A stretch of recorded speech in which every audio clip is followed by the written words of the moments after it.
LGL research academy में आपका स्वागत है। आज का जो विषय है ना वो कुछ ऐसा है जिसे हम रोज अपने पैरों तले रौंदते हैं। बिल्कुल। मतलब अपनी गाड़ियों के टायरों से कुचलते हैं, लेकिन शायद ही कभी रुककर उस पर ध्यान देते हैं। हम बात कर रहे हैं भारत की मिट्टियों की। एक बहुत ही शानदार और अक्सर नजरअंदाज किया जाने वाला विषय। एकदम सही। इस गहन विश्लेषण के लिए हमारे साथ बहुत ही शानदार नोट्स रखे हैं, साथ ही कुछ 3D मैप्स और विजुअल गाइड्स भी हैं। आज का जो मुख्य मिशन है वो भी इसी एक गलत फहमी को दूर करना है कि मिट्टी सिर्फ धूल या कोई गंदगी नहीं है। बिल्कुल नहीं। ये असल में लाखों करोड़ों वर्षों में बनी एक इतनी जटिल संरचना। तो चलिए बिल्कुल बुनियादी सवाल से शुरू करते हैं। आखिर ये मिट्टी है क्या? आमतौर पर जब कोई ये सवाल पूछता है तो दिमाग में सबसे पहला जवाब यही आता है कि चट्टानों के घिसने से जो चूरा बनता है वही मिट्टी है, जो कि एक बहुत ही आम धारणा है। हाँ, लेकिन जो नोट्स मैंने देखे वे बताते हैं कि यह परिभाषा आधी अधूरी है। केवल पत्थर का चूरा होना काफी नहीं है ना? एकदम सही। मिट्टी या मृदा केवल चट्टानों का विखंडन या उनका टूटना फूटना भर नहीं है। चट्टानें तो बस एक बेस या आधार देती हैं। तो फिर असली जादू कहाँ होता है? असली जादू तब होता है जब इन टूटी हुई चट्टानों के बारीक कणों में पेड़ पौधों के सड़े गले हिस्से, मरे हुए जीव जंतुओं के अवशेष, जिन्हें विज्ञान की भाषा में कार्बनिक पदार्थ या ऑर्गेनिक मैटर कहा जाता है। बिल्कुल। जब ये सब मिलते हैं, इस पूरे मिश्रण को आपस में प्रतिक्रिया करने, सूक्ष्म जीवों द्वारा इसे तोड़ने और एक उपजाऊ रूप लेने में कुछ 100 या 1000 साल नहीं लगते, बल्कि लाखों वर्षों का समय लगता है। हाँ, ये एक बहुत ही धीमी, जटिल रासायनिक और जैविक प्रक्रिया है। मतलब जब हम अपने हाथ में एक मुट्ठी मिट्टी उठाते हैं तो हम असल में डायनासोर के युग से चली आ रही एक प्रक्रिया का परिणाम अपने हाथ में पकड़े होते हैं। ये एक बहुत ही सटीक नजरिया है इसे देखने का। ये सोचकर ही रोंगटे खड़े हो जाते हैं। और इसी दिलचस्प प्रक्रिया के वैज्ञानिक अध्ययन को पेडोलॉजी कहते हैं। पेडोलॉजी। मुझे नोट्स में इसे याद रखने का एक तरीका मिला जो इतना मजेदार था कि दिमाग में एकदम छप गया। अच्छा, वो क्या है? देखिए, पेड़ पौधे हमेशा मिट्टी में ही उगते हैं, है ना? तो मिट्टी के अध्ययन को हम पेडोलॉजी कह सकते हैं, मतलब पेडोलॉजी। ये ट्रिक्स वाकई काम आती हैं, खासकर तब जब विज्ञान की शब्दावली भारी लगने लगे। बिल्कुल। अब अगर हम पेडोलॉजी की गहराई में जाएं तो सबसे पहला कदम होता है मिट्टी की संरचना को समझना। इसके लिए हमें एक काल्पनिक गड्ढा खोदना होगा और मिट्टी को साइड से देखना होगा। बिल्कुल। इसे मृदा परिच्छेदिका या सॉइल प्रोफाइल कहते हैं। मिट्टी कोई एक सिंगल या एक जैसी परत नहीं है जो ऊपर से नीचे तक समान हो। ये असल में कई अलग अलग परतों में बटी होती है, जिन्हें होराइजन्स कहा जाता है। सही। वैज्ञानिक मुख्य रूप से इसे 5 परतों में बांटते हैं, O, A, B, C और R। तो चलिए इस काल्पनिक गड्ढे में थोड़ा और नीचे उतरते हैं। सबसे ऊपर जो परत हमें दिखती है वो है परत O, जिसे ऑर्गेनिक या ह्यूमस लेयर भी कहते हैं। ये बहुत ही पतली सी परत होती है। इसमें मुख्य रूप से क्या होता है? जंगल में गिरे हुए सूखे पत्ते, मरे हुए कीड़े मकोड़े, जानवरों के अवशेष। इस परत की अपनी कोई खास मजबूती या पकड़ नहीं होती।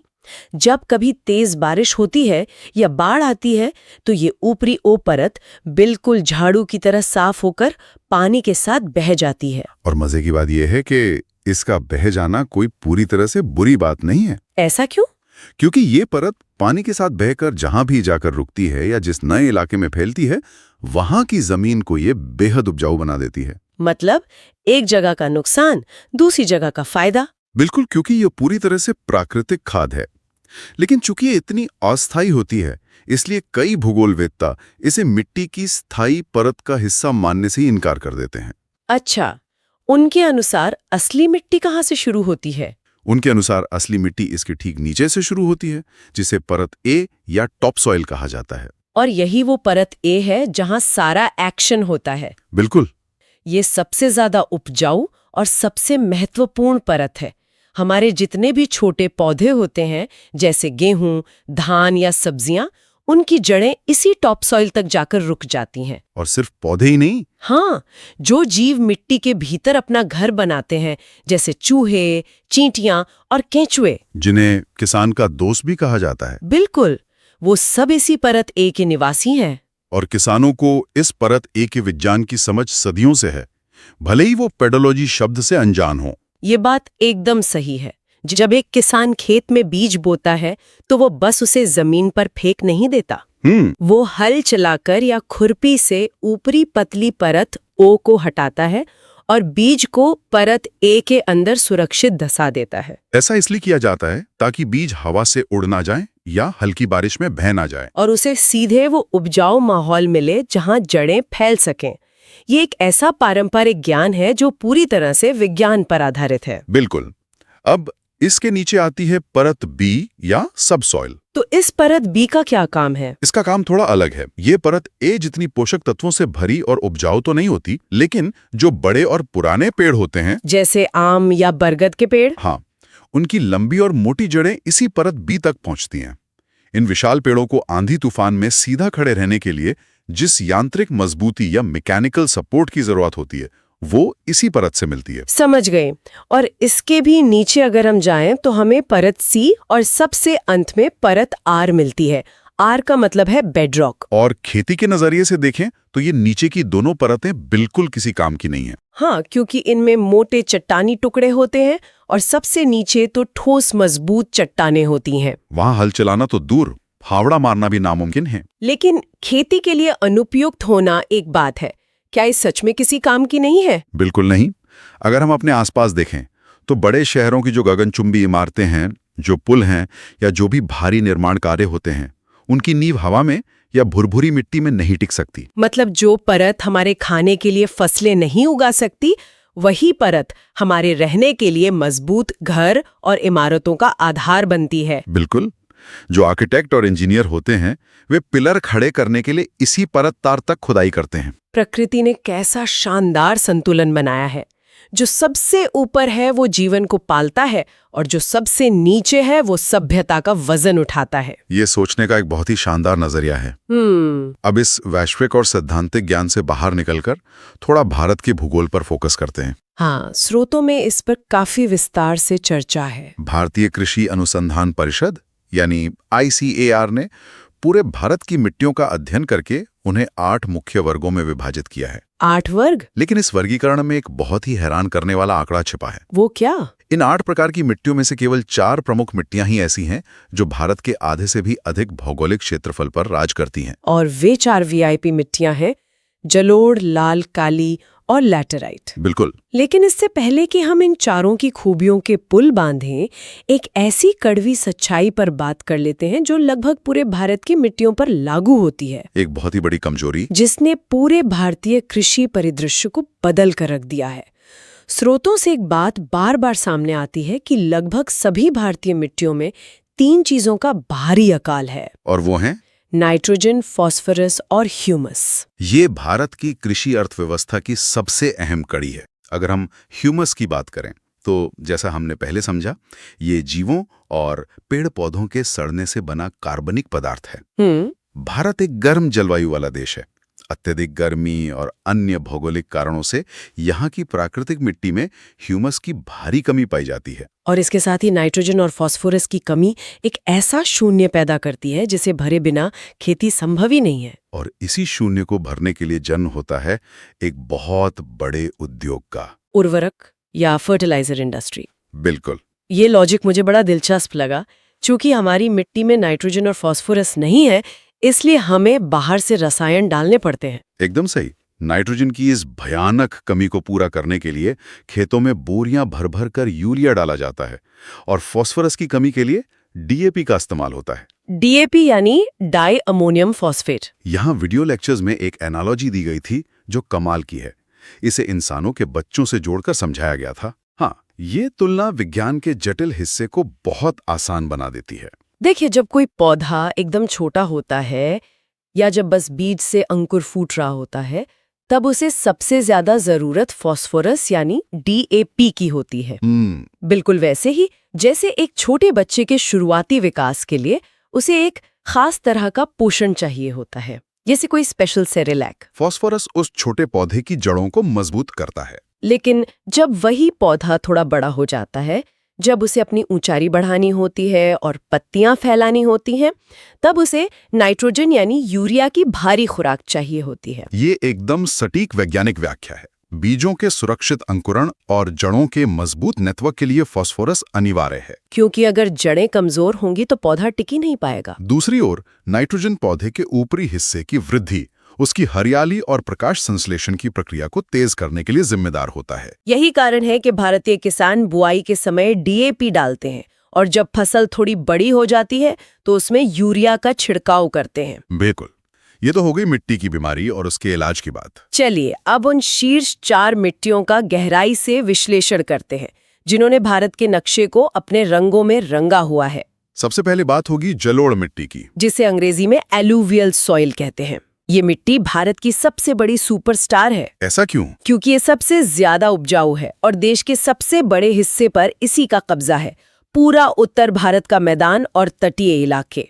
इसके नाम जलोढ़ को अगर तोड़ें तो मतलब निकलता है जल प्लस ओढ़, यानी जिसे जल ने लाकर उड़ा दिया हो। और ये जल आता कहाँ से है? पहाड़ों से उतरने वाली नदियों से। नदियां जब पहाड़ों से तेज रफ्तार में नीचे आती हैं तो वे अपने साथ चट्टानों के छोटे टुकड़े, अवसाद, बालू और ढेर सारा जैविक कचरा बहा लाती हैं। और जब ये नदियां मैदानी इलाकों में पहुंचकर धीमी हो जाती हैं तो वे सारे उपजाऊ कचरे को एक कालीन की तरह बिछा देती हैं। इसी नई बिछी हुई परत को जलोढ़ मिट्टी कहते हैं। इसमें प्राकृतिक रूप से चूना और पोटेशियम बहुत अच्छी मात्रा में पाया जाता है। इस जलोढ़ मिट्टी के भी 2 अलग-अलग रूप हैं, खादर और बांगर। और ये इस बात पर निर्भर करता है कि बाढ़ का पानी वहां पहुंच रहा है या नहीं। सबसे पहले खादर को देखते हैं। ये वो नवीन या नई जलोढ़ मिट्टी है जो उन निचले इलाकों में मिलती है जहां नदियों की बाढ़ हर साल आती है, जैसे उत्तर बिहार का इलाका, जहां हर साल नया पानी आता है। हाँ, पानी अपने साथ मिट्टी की एक बिल्कुल नई और फ्रेश परत लेकर आता है। नई होने के कारण ये मिट्टी खेती के लिए अत्यधिक उपजाऊ होती है। लेकिन हर जगह तो बाढ़ नहीं आती। कुछ इलाके मैदानी होने के बावजूद नदियों के जल स्तर से थोड़े ऊंचे होते हैं। वहां नदियां सालों पहले मिट्टी बिछा चुकी हैं, लेकिन अब वहां हर साल नया पानी नहीं पहुंचता और इस पुरानी हो चुकी मिट्टी को बांगर कहते हैं। बिल्कुल। और इसे याद रखने की एक जो ट्रिक मुझे मिली ना, वो सच में मजेदार थी।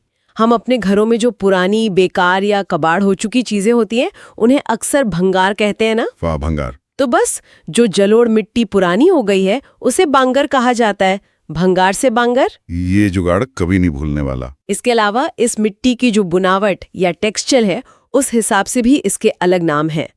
अगर इस मिट्टी में बालू या रेत की मात्रा बहुत कम है तो पानी डालने पर यह बिल्कुल चिपचिपी और कीचड़ जैसी हो जाती है। इसे कछारी या कांप मिट्टी कहते हैं। और ये चिपचिपापन धान यानी चावल की खेती के लिए एक वरदान है। वो इसलिए क्योंकि धान के पौधों को लंबे समय तक पानी में डूबे रहना होता है और ये कछारी मिट्टी पानी को आसानी से नीचे रिसने नहीं देती। लेकिन अगर इसी जलोढ़ मिट्टी में बालू की मात्रा थोड़ी ज्यादा हो जाए तो पानी इसमें रुकेगा नहीं। तब इसे दोमट मिट्टी कहते हैं। और दोमट मिट्टी में हवा का संचार अच्छा होता है, जो गेहूं की खेती के लिए बेहतरीन मानी जाती है। तो धान के लिए कछारी और गेहूं के लिए दोमट। अब इस सुपरस्टार मिट्टी से आगे बढ़ते हैं और भारत की दूसरी सबसे महत्वपूर्ण मिट्टी पर आते हैं, लाल मिट्टी। ये मुख्य रूप से प्रायद्वीपीय भारत के उन इलाकों में पाई जाती है जहां बारिश थोड़ी कम होती है, जैसे तमिलनाडु, आंध्र प्रदेश और आसपास के क्षेत्र। इसका जो ये सुर्ख लाल रंग है ना, वो एक खास रसायन के कारण होता है जिसे फेरिक ऑक्साइड कहते हैं। ये नाम सुनने में रसायन विज्ञान की किसी भारी भरकम किताब का शब्द लगता है। लेकिन असल में ये एक बहुत ही आम प्रक्रिया है। बिल्कुल। जब मैंने इसे थोड़ा और खंगाला तो पता चला कि ये फेरिक ऑक्साइड और कुछ नहीं बल्कि लोहे पर लगने वाले जंग के समान है। जंग? हाँ, सोचिए, जब लोहे के किसी टुकड़े को हवा और नमी में छोड़ दिया जाता है तो उस पर जंग लग जाता है और वो लाल भूरे रंग का हो जाता है। एकदम सही। बस यही ऑक्सीकरण की प्रक्रिया इस मिट्टी में मौजूद लोहे के कणों के साथ होती है, जिससे पूरी जमीन लाल दिखने लगती है। और इस मिट्टी का एक गिरगिट वाला रूप भी है, जो मुझे बड़ा आकर्षक लगा।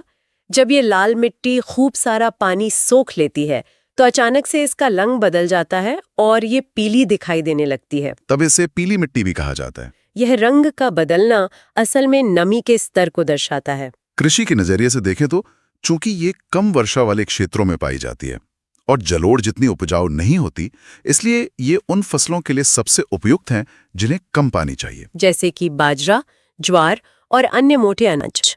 ये फसलें इस लाल मिट्टी में बहुत शानदार तरीके से फलती फूलती हैं। अब चलते हैं तीसरी मिट्टी की ओर, जिसका अपना एक अलग ही स्वैग है। काली मिट्टी, जिसे रेगुर मिट्टी भी कहा जाता है। इसका इतिहास तो किसी हॉलीवुड फिल्म के सीन जैसा है।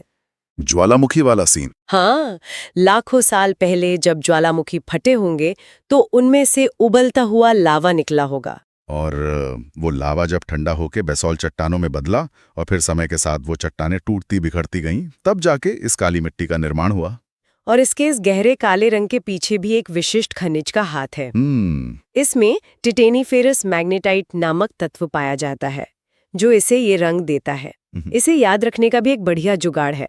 मैग्नेट यानी चुंबक।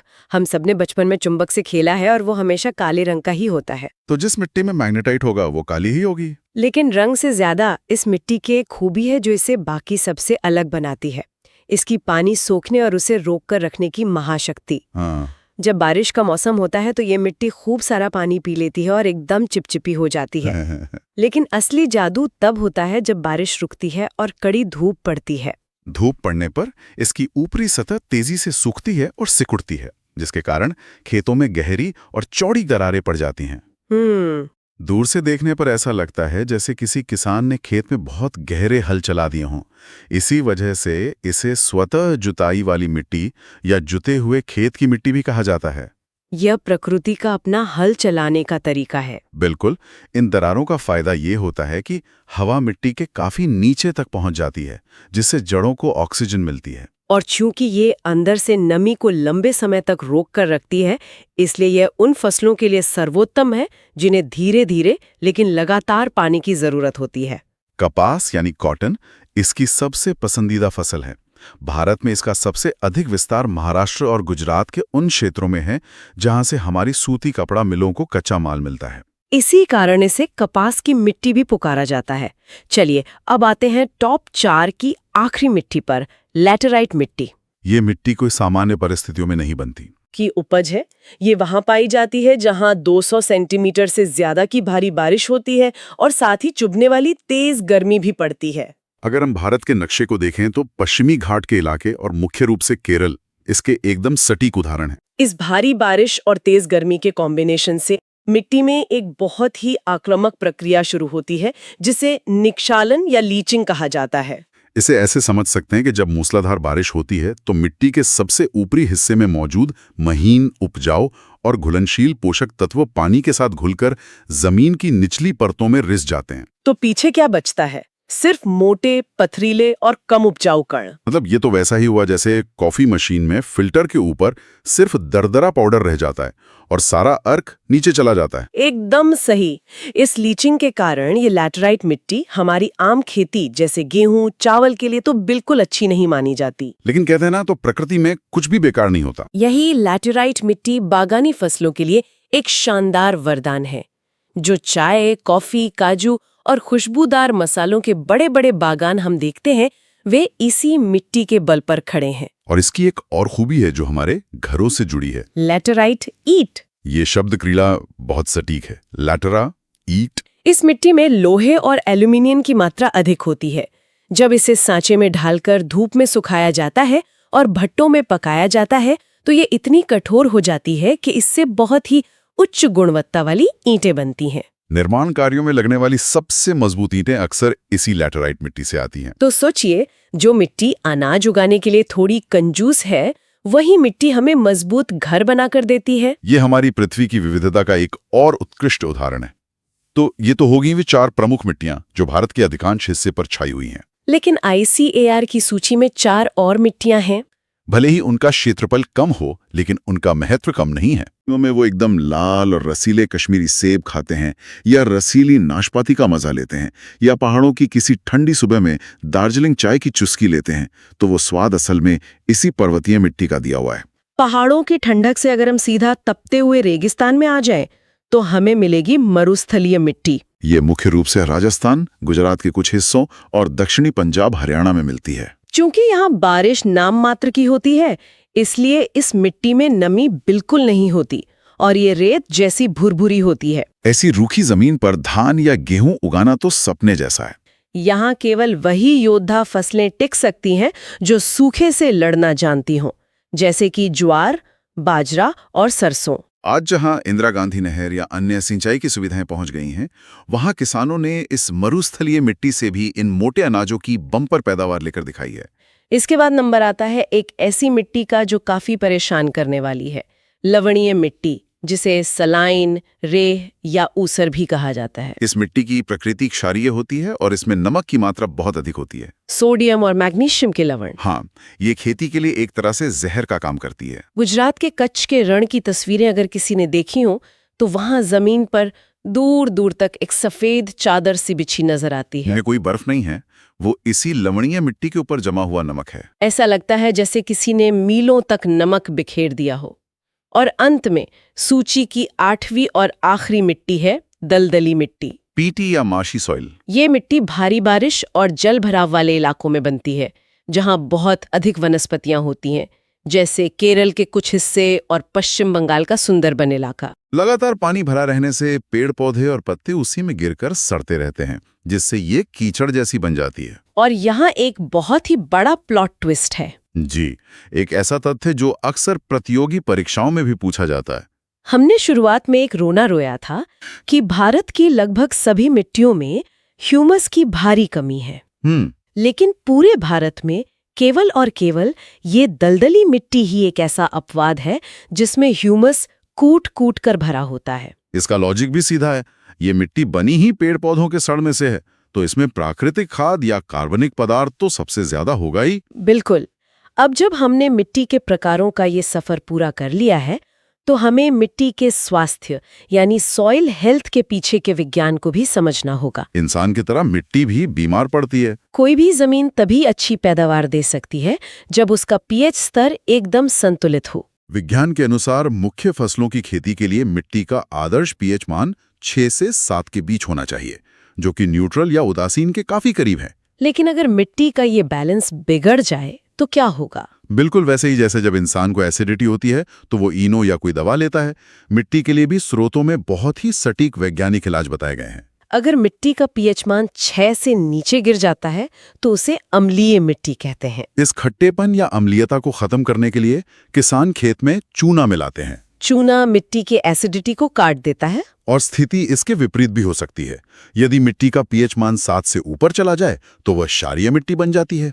ये खारेपन की समस्या अम्लीयता से भी ज्यादा खतरनाक हो सकती है, क्योंकि ये बीजों को पनपने ही नहीं देती। इस खारेपन को बेअसर करने और मिट्टी को वापस सामान्य बनाने के लिए उसमें जिप्सम मिलाया जाता है। चूना और जिप्सम, ये दो वो साधारण दिखने वाले लेकिन जादुई रसायन है जो मिट्टी के स्वास्थ्य को ठीक कर हमारी खाद्य सुरक्षा को बचाए रखते हैं। ये पूरी चर्चा सच में आंखें खोल देने वाली है। पहाड़ों की चट्टानों के टूटने से शुरू होकर नदियों के रास्ते हमारे खेतों तक पहुंचने और अंत में हमारी थाली में आने वाले भोजन या हमारे घरों में लगने वाली ईंटों तक, मिट्टी की ये यात्रा किसी महाकाव्य से कम नहीं है।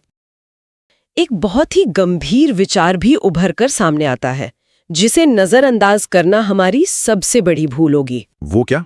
अगर हम पूरे परिदृश्य को एक साथ रख कर देखें तो हमने पाया कि भारत की लगभग सभी मिट्टियों में नाइट्रोजन और फास्फोरस की प्राकृतिक रूप से भारी कमी है। और आज की तारीख में हम इस कमी से कैसे निपट रहे हैं? यूरिया और डीएपी जैसे कृत्रिम फर्टिलाइजर्स के अंधाधुंध इस्तेमाल से। जरा एक पल के लिए रुककर सोचिए, लाखों करोड़ों वर्षों की प्राकृतिक पेटोलॉजी, चट्टानों के धीमे घिसाव और असंख्य सूक्ष्म जीवों की मेहनत से बनी ये अत्यंत नाजुक और जीवित संरचना है हमारे मिट्टी। क्या हम इस लाखों साल पुरानी प्राकृतिक व्यवस्था को सिर्फ रसायनों और यूरिया के बल पर और ज्यादा उत्पादन के लालच में हमेशा के लिए धकेल सकते हैं? क्या रसायनों का ये अंतहीन चक्र इस जीवित मिट्टी को अंदर ही अंदर खोखला नहीं कर रहा है? आज हमारे पास यूरिया है, लेकिन क्या भविष्य की पीढ़ियों के लिए इस मिट्टी को एक जीवित रूप में बचाए रखने के लिए कोई स्थायी और प्राकृतिक विकल्प खोजना हमारी इस सदी की सबसे बड़ी चुनौती नहीं होगी?